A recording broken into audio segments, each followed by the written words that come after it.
Buenas noches, hermanos y hermanas. Solamente voy a esperar a que unos minutos más, un minuto más, y voy a poder, para que le demos inicio a la reflexión de este día martes.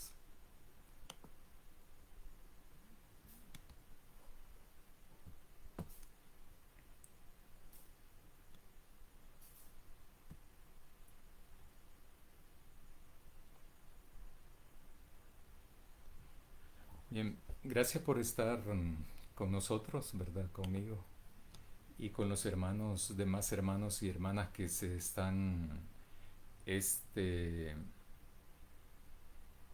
se están conectando. Porque eh,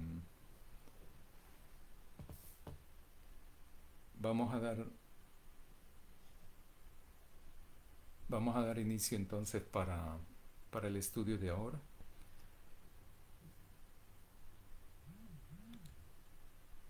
Solamente estoy arreglando lo del sonido porque tal parece que casi no se escucha, pero solo permítanme un momento.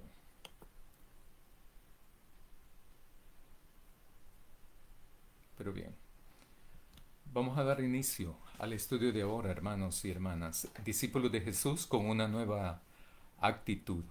Está basado en el libro de los Hechos de los Apóstoles, el capítulo número 2, los versículos del 14 al 21.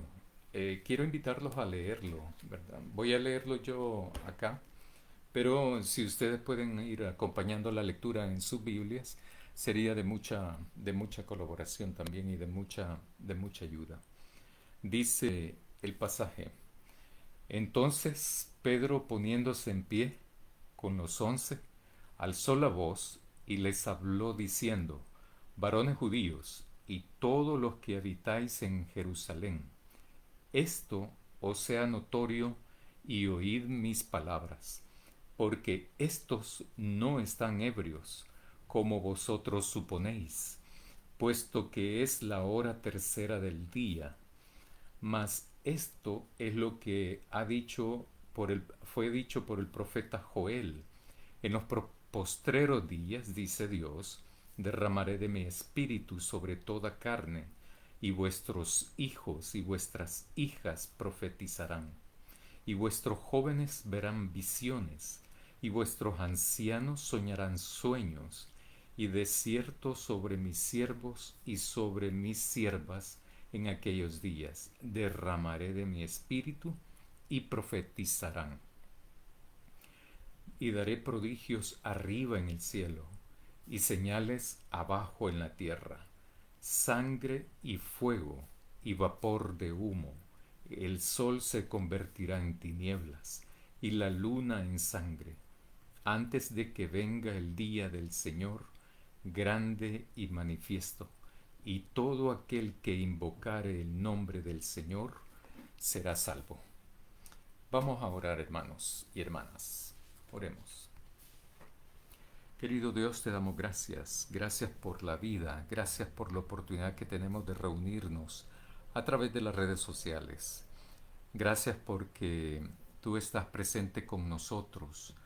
Tú estás presente con nosotros para apoyarnos, para bendecirnos, pero también estás presente con nosotros para darnos de tu sabiduría y así poder entender qué es el mensaje que tienes para nosotros ahora en este siglo XXI, a través de este pasaje que vamos a reflexionar ahora en la noche.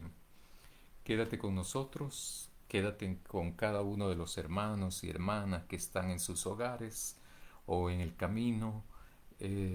Bendíceles, cuídales, apóyales y confórtanos también a través del estudio de tu palabra. En el nombre de Jesús. Amén. Gracias, hermanos y hermanas. En este sentido, yo quiero solamente hacer referencia de del texto que estuvimos reflexionando el martes pasado. Solamente estoy corroborando de que si me escuchan bien, ¿verdad? Entonces, por eso estoy escribiéndole a algunos hermanos. En el martes pasado estuvimos reflexionando en el pasaje del capítulo 2 de los versículos del 1 al 13. La semana pasada estuvimos reflexionando sobre la venida o el bautizo del Espíritu de Dios, sobre los apóstoles, pero también sobre los demás discípulos de Jesús que estaban ahí en ese lugar que en el capítulo 1 dice en el aposento alto. Mencionaba que hay varias pistas en el texto, hay varias pistas que uno puede seguir para comprender mejor este acontecimiento. Una de todas, una de esas pistas es que todos los discípulos y discípulas de Jesús perseveraban en su fe, perseveraban en la fe en Jesús. Dice el capítulo 1 del libro de los Hechos de los Apóstoles, que se reunían para, para orar, se reunían también para, yo deduzco que se reúnen también para dar adelante continuidad con la obra de Jesús. Esto me hace entonces suponer que los apóstoles y los discípulos de Jesús se reunían periódicamente, constantemente quizás. Estaban preparándose para dar continuidad a la obra de Jesús. Por eso es que es bien importante descubrir esa clave que nos plantea Lucas en el libro de los Hechos. La otra clave es que no solamente se reunían para orar, sino también se reunían para seleccionaron a Matías para completar el número de los 12 apóstoles, ya que Judas el Iscariote se había suicidado después de la traición. Esto también me hace suponer que estaban también como preparándose. Por una parte oraban, pero por otra parte también iban como dándole continuidad a la obra, a las enseñanzas que Jesús hizo durante estaba acompañándoles en el plano corporal como el nuestro, ¿verdad? El Espíritu Santo llega a los discípulos precedido de un fuerte viento y un fuerte ruido. Tal parece que no solo las personas salen estremecidas en ese momento, sino que también hasta la casa donde estaban. Porque acuérdense que también dije que en Lucas aparece eso que Lucas plantea, por una parte en el texto de la semana pasada, que comienza en la casa, pero después termina de que los discípulos y las discípulas ya están en la calle. Están en la calle, en las calles de Jerusalén, hablando, ¿verdad?, con la demás gente que había llegado por la celebración del Pentecostés. Entonces, el Espíritu Santo cuando llega así, precedido de un viento fuerte. Estremece la casa, pero también estremece a las personas principalmente. El bautismo en el Espíritu Santo se manifiesta en lenguas como de fuego que se posicionan sobre las personas de los que están presentes ahí en la casa y a los que se les concedió la oportunidad de ser bautizados en el Espíritu Santo. Este bautismo da a los discípulos la facultad de hablar en otras lenguas. Entiéndase aquí hablar en otros idiomas, ¿verdad? Entonces, el Espíritu, el bautizo del Espíritu Santo, le da la facultad, no solo a los apóstoles, sino que todas las personas que estaban reunidas allí en esa casa. Y por lo tanto, yo por eso digo los discípulos y las discípulas de Jesús.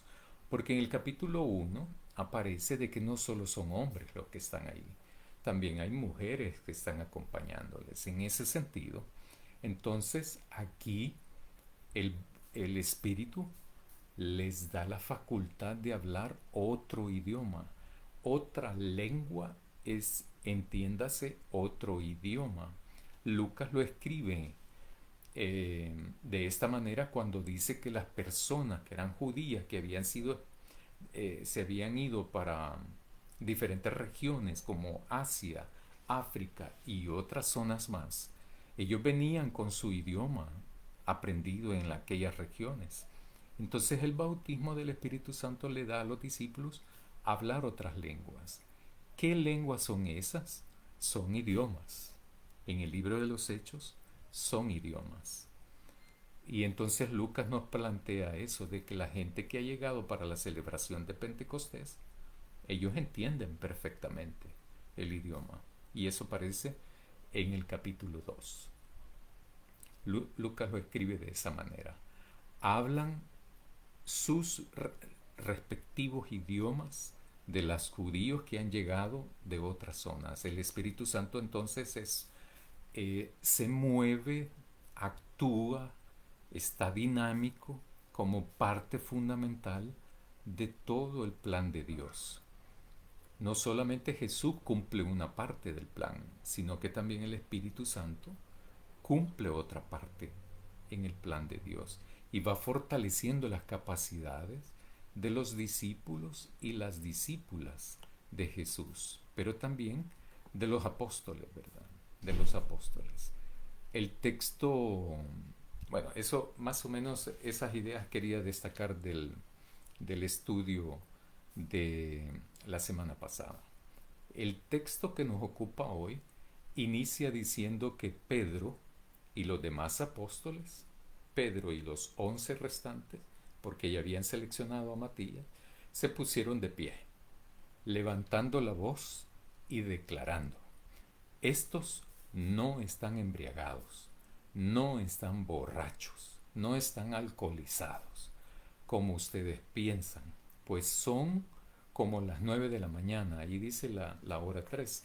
En la época de Jesús, el día comenzaba a las 6 más o menos, ¿verdad? Y por eso se dice la hora 9, ¿verdad? Más bien lo que ha ocurrido fue lo que fue dicho por medio del profeta Joel. Pedro lo que dice es, al levantarse, al ponerse en pie, entonces primero lo que hace es aclararle a los judíos que han venido y a todos los habitantes de Jerusalén, dice, ¿verdad? Lo que les pasa, nos está pasando aquí, no es que estemos borrachos, no estamos ebrios, sino lo que está ocurriendo es como plantea Joel el profeta Joel. Y por eso es que necesitamos ir a ese texto. Claro, Pedro lo cita textualmente esa porción, ¿verdad? Por eso es que me voy a referir al libro de Joel ahora, porque hay que entender en aquel entonces qué pasó con el profeta Joel y para descubrir por qué es que Pedro hace referencia a ese texto bíblico. Dice Joel, en el libro de Joel, palabra que el Señor dirigió a Joel. Primero voy a hacer una reseña un poco general, bastante general, sobre el libro de Joel y luego voy a ver el texto que nos ocupa ahora, ¿verdad? Joel comienza diciendo, palabra que el Señor dirigió a Joel, hijo de Petuel. ¿Quién era Joel? No se conoce mucho, según los biblistas, ¿verdad? Los eruditos en eso, los comentaristas, no, no tienen mucha información. El libro tampoco habla mucho, ¿verdad?, de Joel. No se conoce mucho sobre este profeta. Algunos biblistas piensan que le quedará muy bien a Joel como el título de profeta del templo. Se especula que el libro fue escrito alrededor del año 400 antes de Jesucristo. Se cree que Joel era un profeta, pero también con un fuerte compromiso, para fortalecer el culto y la adoración en el templo. Para Joel el templo constituye un aspecto de suma importancia. El templo, constituye un aspecto de suma importancia. Como que tal parece que Joel creía, se supone, ¿verdad? Se supone que como que Joel creía de que la máxima expresión de adoración es dentro del templo. Por eso es que para él eso es muy extremadamente importante, de extrema centralidad en la concepción de Dios y su pueblo. Para Joel, el templo era de suma importancia. Se presume que Joel tenía amplios también conocimientos agrícolas, aunque aquí sí hay que mencionar algo, ¿verdad? Eh, Aunque todo profeta es conocedor de la realidad de su pueblo. Eh, los profetas en el Antiguo Testamento conocen lo que pasa el pueblo, conocen la realidad del pueblo y basado en ese conocimiento es que articulan también el mensaje que Dios les da para ser transmitido, socializado con el pueblo, ya sean estas las autoridades del pueblo o con el pueblo. El libro de Joel está basado en una tragedia ambiental agrícola. Eso aparece en el capítulo 1 de Joel. Eh, Ese es como el corazón, como el centro, como la base de todo el libro, ¿verdad? Aparece de que hay una tragedia en los primeros versículos, ¿verdad? Ambiental agrícola que le ocurre al pueblo. Aquí hay que destacar que Israel como pueblo, como país, como nación, su base económica era eminentemente agrícola, principalmente agrícola, y en segundo lugar comercial. La tragedia, que fue una invasión de plagas que devoran los cultivos, todo tipo de cultivo en esa época es destruido, ¿verdad? Se lo comen diferentes plagas. Hay un biblista que plantea de que aunque Joel menciona diferentes tipos de, de insectos, eh, de plagas, pero principalmente hace referencia a la langosta, ¿verdad? La langosta que no sé si es un insecto, pero es una plaga que se come todo lo verde, ¿verdad? Es parecido a lo que nosotros conocemos como la esperanza, solo que de tamaño quizás viene siendo como 300% o 400% más grande que una esperanza, la que le llamamos esperanza, la verde. Las langostas generalmente son como de color café, como un café claro, algo así. Eh, entonces, por eso es que suponen unos biblistas de que también Joel conoce de agricultura, ¿verdad? Sabe que, porque menciona los cultivos, los diferentes cultivos, las diferentes plagas que hacen destrozos en la agricultura del pueblo de Israel. El profeta escribe el libro en su original, dicen los biblistas, que su libro es escrito predominantemente en poesía. Reina Valera ya no lo traduce así, ¿verdad? Ni en el formato de verso tampoco, no lo traduce así. Ni tampoco otras versiones de la Biblia ya no lo traducen de esa manera. Pero posiblemente en el original hebreo el libro sí tenía cierta, como poesía, sí tenía cierta musicalidad en el lenguaje, ¿verdad? A través de ese entonces el lenguaje poético va describiendo cómo la plaga de las langostas va devorando los diferentes cultivos, cuyos frutos, de los cultivos, cuyos frutos están basados no solamente en la dieta alimenticia del pueblo, sino también en la base económica del pueblo de Israel. Es una fuente de divisas también. La plaga destruye la economía y con ello va generalizando un caos, eh, porque al derrumbarse el sistema económico, al derrumbarse también el acceso a la comida, eso va generando un caos y una crisis de nacionales proporciones, como en lo social, pero también en lo humanitario. Y es así como Joel es que interviene ahí, ¿verdad? En el mensaje, dando un mensaje de Dios.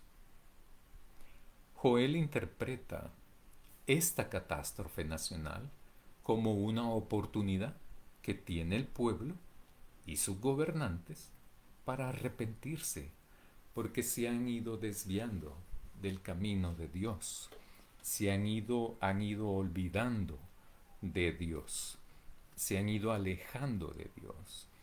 Entonces el profeta Joel interpreta toda esta catástrofe como, como una oportunidad que tiene el pueblo. Es una oportunidad que tiene el pueblo para arrepentirse de por dónde va alejándose de Dios.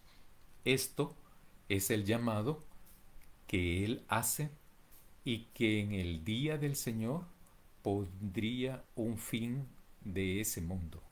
O sea, el llamado al arrepentimiento que hace Joel lo hace en dos ocasiones en el libro. O sea, les llama la atención, les llama a arrepentirse al pueblo, y porque dice, en el día del Señor va a acabar con este mundo, en este mundo. Nosotros, si conocemos esto, ¿verdad? Porque ya lo vemos desde el futuro de Joel. Pero en ese momento hay una parte del libro de Joel que está calificado, caracterizado con un lenguaje escatológico, o sea, un lenguaje por medio del cual se plantea un mensaje de Dios en donde va a destruir, va a acabar con ciertas condiciones sociales, económicas, religiosas, eh, culturales también.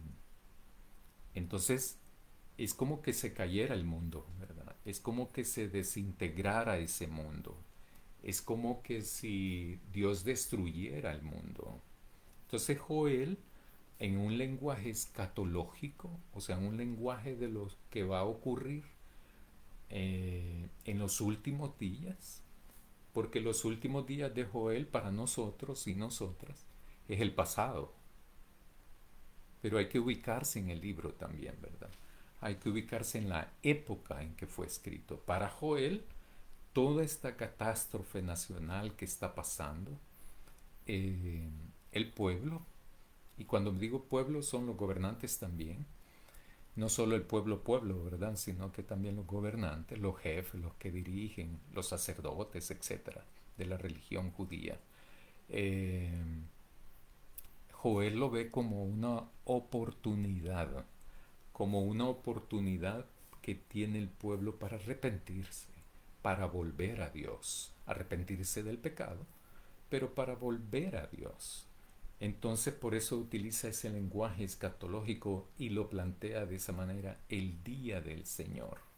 El día del Señor es como el punto, el momento histórico, el clímax, ¿verdad? De quiebre en el proceso histórico, ¿verdad? Porque Dios cuando va a destruir todas esas condiciones que están provocando infidelidad a Él. En esa época se creía también que la comunicación con Dios, el acceso a Dios, el relacionamiento con Dios solamente era a través de sacerdotes, profetas, autoridades como el rey. En esa época, los profetas eran como los interlocutores entre Dios y su pueblo. Pero también, en toda esa época, en el Antiguo Testamento, a veces los reyes se ponen así, ¿verdad? Se ponen como que son los interlocutores entre Dios y el pueblo. Y por eso es que no sorprende, tampoco sorprende, que hay ciertos libros en el Antiguo Testamento en donde los reyes logran descubrir identificar de que los profetas tienen un poder ahí con el pueblo, ¿verdad? Y entonces empiezan a ser algunos reyes en el Antiguo Testamento, algunos reyes del reino del norte y el reino del sur, empiezan como a seducir, por decirlo de esa manera, a manipular, seducir, convencer a ciertos profetas para que se hagan del lado de los reyes. Y así, porque ellos creen que teniendo a la mano al profeta, tienen a la mano a Dios, tienen a la mano al pueblo y lo pueden dominar y manipular. Por eso es que surgen profetas de Dios verdaderos que no transan con eso, no se dejan seducir con eso. Y por eso es que también los profetas fueron perseguidos por esas autoridades, ¿verdad? Y destruidos, asesinados. En un momento histórico también, en esta época del año 400 antes de Jesucristo, se creía que el acceso de Dios no podía, yo por ejemplo, yo del pueblo no puedo tener acceso a Dios directamente. Tengo que ir a donde el sacerdote, tengo que ir a la religión institucional, tengo que ir a consultarle al profeta, tengo que ir al rey para poderle hablar a Dios y para saber qué Dios quiere para mí, ¿verdad? O para el pueblo. En ese sentido, en esa época, ese era como el pensamiento teológico, llamarlo de esa manera, ¿verdad? El pensamiento teológico, la concepción que tenía la gente. La gente tenía esa concepción porque precisamente fue enseñada de esa manera. Eh, entonces es así como los sacerdotes, profetas y autoridades, como el rey, fungían como intermediarios entre Dios y el pueblo. Se enseñaba eso, que estos eran intermediarios y eran los portavoces del mensaje de Dios para su pueblo. Eh, Eso era lo que se creía en esa época. Algunos tiempo después fue rompiéndose eso, ¿verdad? Y termina de romperse con Jesús, ¿verdad? Y Jesús rompe esa cuestión de que hay intermediarios con Dios. Nosotros los bautistas precisamente tenemos un principio que no necesitamos intermediarios, porque todos somos un pueblo de sacerdotes y tenemos acceso directo a Dios a través de el reconocimiento y la aceptación de Jesús como nuestro Señor, pero también como nuestro Salvador. No necesitamos intermediarios, no necesitamos a nadie de intermediario. La, la, la oración de intercesión es como, es que acompañamos oraciones, es como echarle fuerza, ¿verdad? Pero no sustituimos en la oración de intercesión.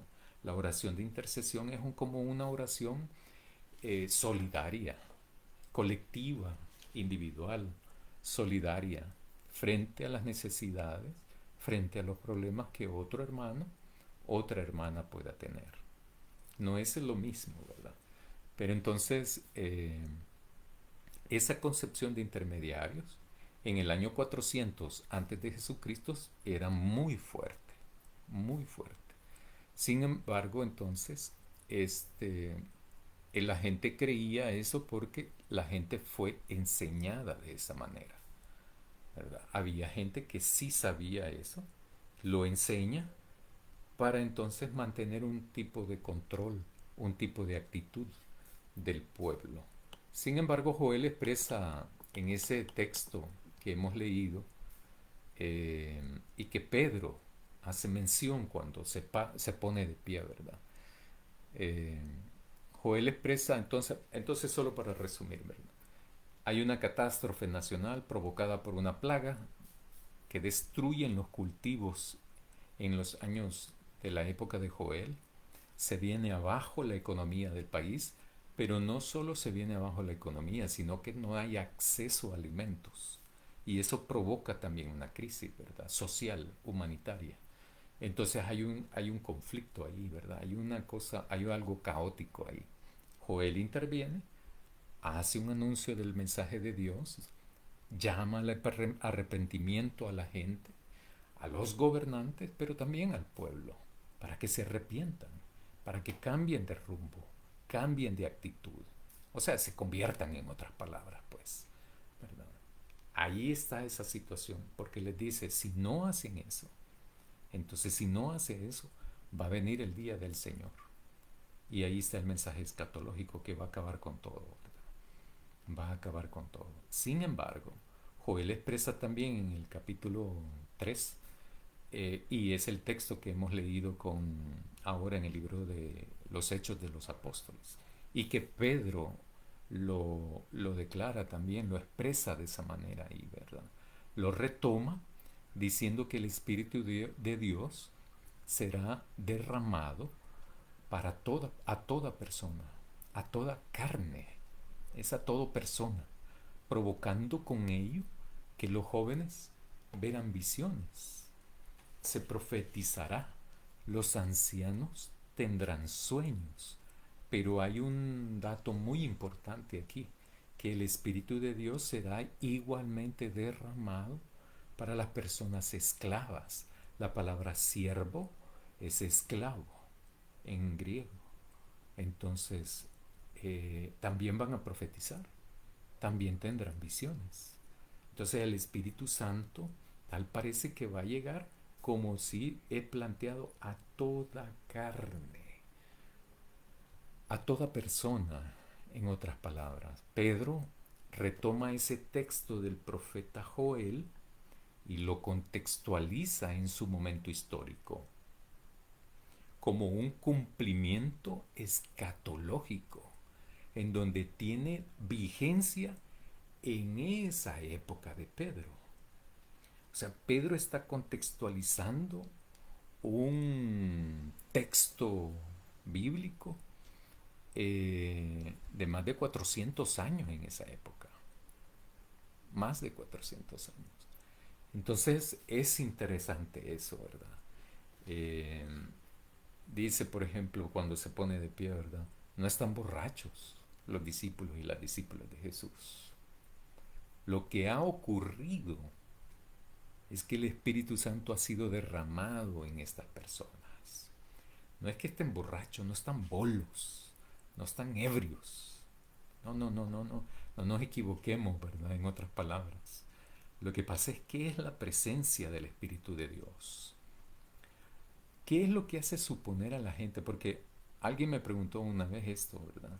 Pero ¿y por qué piensa Pedro de que estaban borrachos? Porque la gente decía que estaban borrachos. Pero ¿por qué la gente pensaba que estaban borrachos? Porque se escuchaban de otra manera, ¿verdad? Era una explosión de idiomas, de lenguas. Es como que estuviéramos reunidos en un mismo salón, personas de diferentes países, y que hubiese un grupo pequeño, aproximadamente, bueno, ni tan pequeño porque son más de 100, este, todos ellos hablando en diferentes idiomas.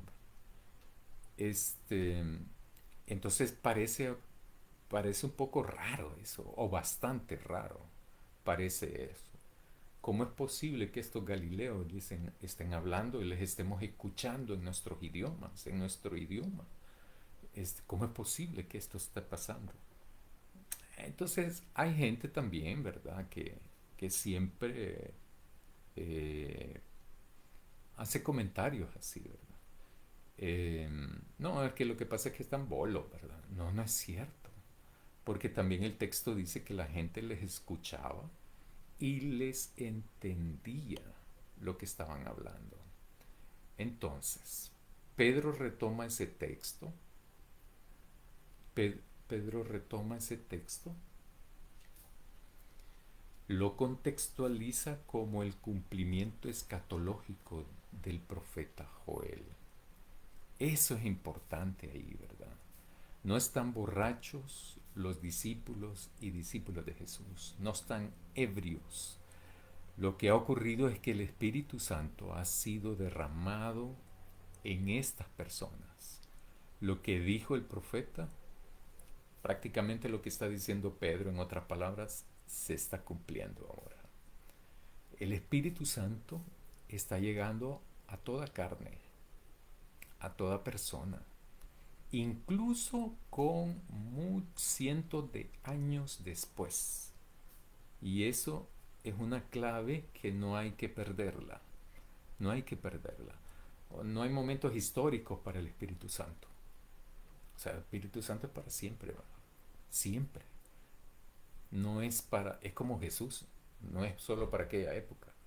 No, no, no. Jesús es para siempre. Dios es para siempre. El Espíritu Santo es para siempre. Los tres que son uno es para siempre. Entonces no hay momentos históricos para las manifestaciones tampoco. Ahora bien, por una parte el Espíritu de Dios les ha dado las facultades a los discípulos y discípulas de Jesús, incluyendo los apóstoles, para hablar otros idiomas. Eso es por una parte. Pero por otra parte, vemos a Pedro y los demás 11, dice ahí el texto, apóstoles, que se ponen de pie y hablando como con autoridad para mí y basados en la verdad. Ese es un cambio de actitud. Tal parece que ellos ahora están empoderados. Acuérdense que a finales del Evangelio según Juan, hay un texto donde dice que todos estaban encerrados porque tenían miedo a los judíos de que lo fueran a perseguir, ¿verdad? Para matarlos. Y con razón, tenían miedo, pues. Ya habían matado a Jesús.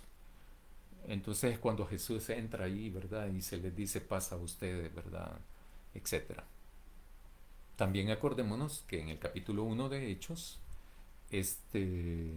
estaban reunidos en la casa, pero no había ocurrido quizás mayor cosa, mayor sorpresa.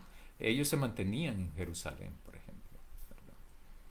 Entonces ahora con la venida del Espíritu les da una facultad de hablar otros idiomas, pero también les da otra cosa. Es como que tal parece como que sí el Espíritu de Dios les ha empoderado. Hablan con autoridad y hablan con la verdad. Tal parece que ahora entonces están empoderados, resueltos, con ánimo, convencidos de que lo que Jesús enseñó es una realidad. Yo interpreto eso, ¿verdad? Yo interpreto este cambio de actitud de los apóstoles, pero también iban incluidos, bueno, como ya conocemos la historia, también los discípulos y las discípulas de Jesús, ¿verdad? Tal parece entonces que ellos ahora, con el Espíritu de Dios en su vida, están empoderados, pero están resueltos, con ánimos, pero también convencidos, están convencidos de que lo que Jesús les enseñó es una realidad. El Espíritu Santo nos da facultades a todos, a todas las personas nos da facultades, pero también nos potencia un cambio de actitud frente a la realidad en la que vivimos, frente a la vida que vivimos. El Espíritu Santo nos provoca un cambio que se experimenta al recibir el Espíritu de Dios.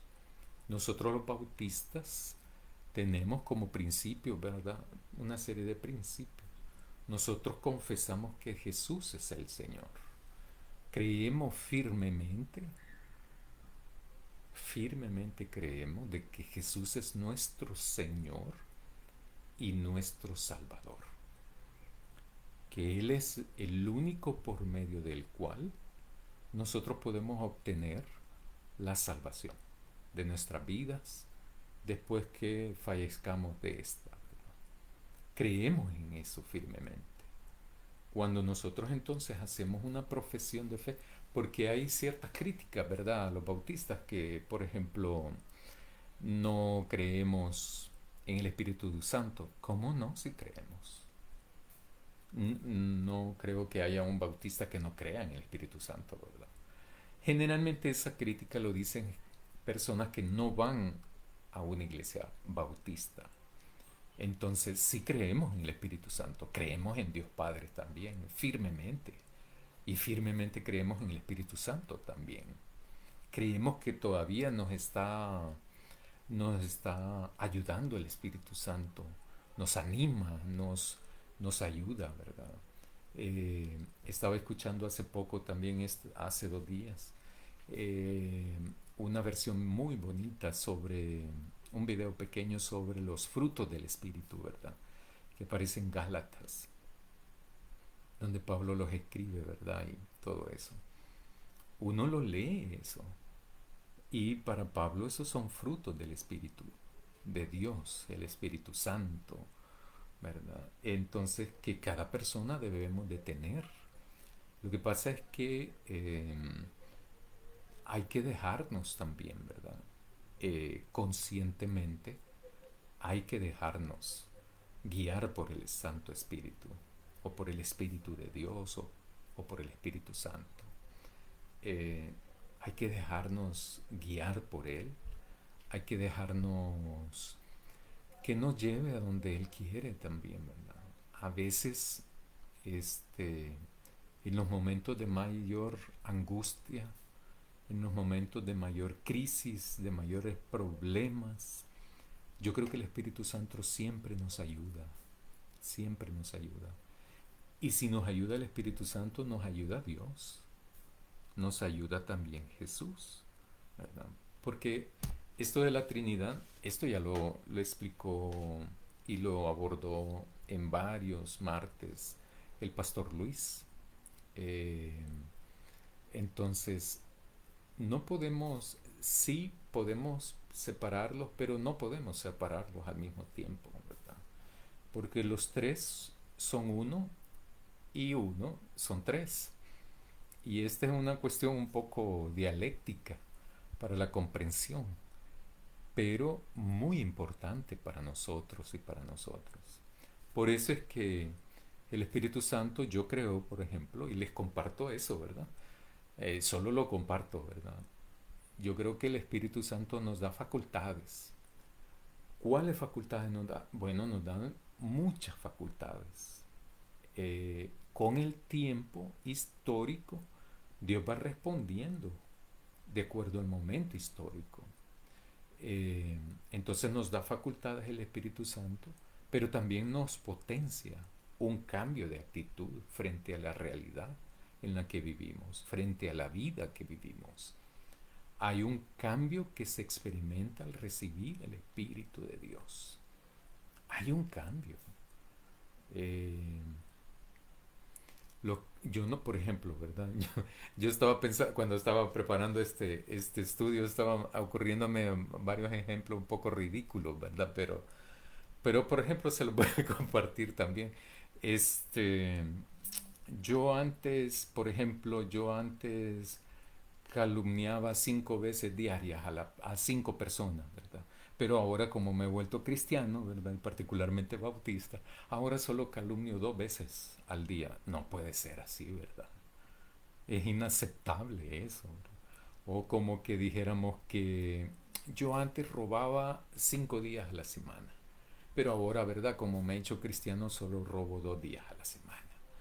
Eso es un cambio, pues, en verdad. Y yo puedo argumentar eso, pero es inaceptable. El cambio que se debe de percibir es de no calumniar a nadie, de no robar ningún día, ni a ninguna hora, ¿verdad?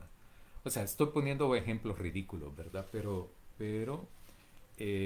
también hay otros tipos de indicadores que uno se conoce a sí mismo. Uno sabe cómo era antes de creer en Jesús, de aceptarle como su Señor y Salvador, y cómo es después, ¿no? Si sigo siendo la misma persona, entonces hay que pedirle a Dios. Hay que pedirle a Dios que nos transforme, y así con su Santo Espíritu también. Por eso es que digo de que el Espíritu Santo nos da facultades, pero también hay un cambio que se experimenta cuando uno lo recibe. En otras palabras, el asumir el creer, el tener fe en Jesús como Señor y Salvador de nuestras vidas, debemos de experimentar un cambio. Sí o sí, tenemos que experimentar cambios. Y al recibir el Espíritu Santo, ese cambio se potencia, se confirma aún más, se reafirma aún más. O sea, que el proceso de conversión, al aceptar a Jesús como Señor y Salvador y recibir su Santo Espíritu, el proceso de conversión está en proceso. O sea, el proceso de conversión está en marcha, mejor dicho. Está en marcha. Eso es lo que creo yo. Hay cosas en la vida que nos dificultan cambiar. Tenemos recursos, tenemos acceso directo a Dios, tenemos acceso directo al Espíritu Santo, tenemos acceso directo a Jesucristo. Hay que pedírselo, hay que pedirlo y por otra parte esforzarme y esforzarme, porque el cambio viene, el cambio viene. Lo importante aquí es, hermanos y hermanas, es que en el proceso por decirlo de esa manera, de la aplicación, de la ejecución del plan de Dios, todo va engranando, poco a poco va engranando. El Espíritu Santo es parte de todo ese plan. Ya preparó a los discípulos, a las discípulas de Jesús, a los apóstoles de Jesús, ya los facultó para hablar en otros idiomas. Pero también les ha dado otras atribuciones en su personalidad, en su entereza, en su empoderamiento, en sus ánimos, en su convencimiento, ¿verdad? Entonces estos dos se separan, hablan con la verdad y dicen, no es que estemos embriagados, no estamos borrachos. Esto es lo que el profeta Joel profetizó, se está cumpliendo con nosotros ahora, ¿verdad? Nosotros ya conocemos la historia, eso nos ayuda mucho, pero en ese momento hay que ubicarse, ¿verdad? Para mí es sorprendente que cómo estas personas que tuvieron miedo con legitimidad, ¿verdad? Yo ahí sí les reconozco el valor que han tenido, ¿verdad? Todos estos apóstoles, los discípulos, eh, después de haber sido discípulos de Jesús, acompañado a Jesús en su vida, en su enseñanza, en sus milagros, pero también en su captura. Bueno, no tanto en la captura, pero después sí, ¿verdad? Y es comprensible, pero después ellos cambian de una actitud de temor, de ostracismo, de encerramiento. Luego salen a la calle, ¿verdad? A publicar, proclamar las buenas nuevas del reino de Dios. Todo lo que enseñó Jesús. Todo lo que enseñó Jesús, ¿verdad? Solo recuerdo más adelante la parte del la parte del libro de los Hechos cuando dice Pedro, ¿verdad? No tenemos oro ni plata, pero esa actitud de él, ¿verdad? No tenemos oro y plata, pero lo que tenemos, te lo damos. Y surge, ¿verdad?, la transformación de esta persona también. No solo por su enfermedad, sino también por su condición. Para mí entonces, este texto es sorprendente por varias razones. Los discípulos de Jesús se ven ahí con una nueva actitud frente a los judíos que los están calumniando, que sin saber los están calumniando para deslegitimarlos. Se parecen un poco aquí, ¿verdad? Hay alguna gente aquí en El Salvador que cuando no está de acuerdo con algo lo que hace es deslegitimar a esa persona, porque al deslegitimarlo van a provocarle daño en su imagen, en su reputación. Los frutos del Espíritu que se ven aquí también es que el Espíritu Santo no es para solo los profetas en el Antiguo Testamento, tampoco en el Nuevo Testamento, tampoco para nuestra época actual. El Espíritu Santo es para todas las personas que crean en Jesús como su Señor y Salvador, para todos los que crean en Dios como el creador de todo lo que existe, de lo que vemos y de lo que no vemos, de todo lo bueno, de todo lo perfecto, de todo lo justo. El Espíritu Santo es para todas esas personas, para todas esas personas, y para capacitarnos para cumplir la misión de proclamar el Evangelio, las buenas nuevas que nos vino a dejar Jesús sobre el reino de Dios. Gracias, hermanos y hermanas. Voy a terminar con una oración, nada más, si me permiten, por favor. Oremos. Querido Dios, te damos las gracias. Las gracias porque tu Santo Espíritu, que mora en nosotros, que mora en cada persona que ha asumido un compromiso directo contigo, te lo agradecemos, Señor. Te agradecemos porque el Espíritu Santo tuyo, tu Santo Espíritu, nos puede ayudar a ser mejores personas. Nos puede ayudar a ser personas fieles a tu Evangelio, fieles a ti como nuestro Padre Creador. Gracias te damos también por todo eso. Te pedimos que nos bendigas, que nos ayudes, que nos protejas, que nos cuides y que nos ampares con tu Santo Espíritu.